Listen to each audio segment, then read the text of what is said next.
социјалистичка влада. Благодарам на лекцијата. Политиката е диалог.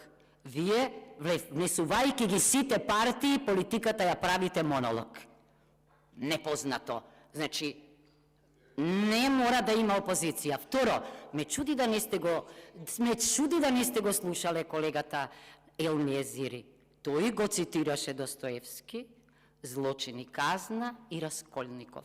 А што се однесува до жртвата, до синдромот, да, жртва е македонскиот народ, жртва е демократијата, жртва се граѓаните, жртви се симпатизерите на партиите, а кој добива?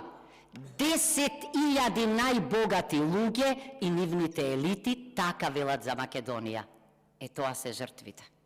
А жртва е и Европа, и Европската унија со вакви реторики.